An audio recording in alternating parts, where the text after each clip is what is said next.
जे mark solution वापरलं त्यांचं हे दाखवतो मी तुम्हाला.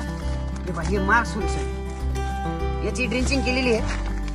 त्याच्यानंतर 15 ते 20 दिवसानंतर जे आपण त्यांचं हेनिक सोल्युशन आणि जेराड सोल्युशन, हे पहा हे जेराड सोल्युशन आणि एक हेनिक सोल्युशन म्हणून प्रॉडक्ट येतं त्यांचं, ते 114411. हे पहा हे हेनिक आणि हे जेराड सोल्युशन. तर हे 5840 आणि 114411 ह्या 2 ग्रेड मी एकत्र केलेले आहेत, एकरी 3-3 किलो.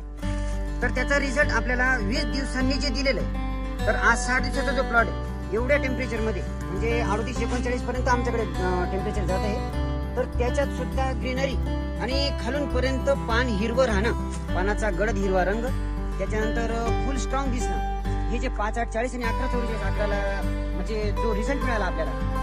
तर त्याच्यानंतर आता मी 60 दिवसानंतर हे जे त्यांचं सिक्वेन्शियल 2 बरोबर आणि एक कॅल्मॅस गोल्ड, हे बघा CA+B आणि सिक्वेन्शियल 2 म्हणून हे जे प्रॉडक्ट आहे. तर हे प्रॉडक्ट आपल्याला म्हणजे फळाला बिलकुल चमक, शाईन, म्हणजे मार्केट रेट मध्ये 2 रुपयाचा जो फरक पडतो सिक्वेन्शियल 2 आणि कॅल्मॅस गोल्ड वापरल्यानंतर, म्हणजे फळाची किपिंग क्वालिटी एकदम सुंदर दिसते.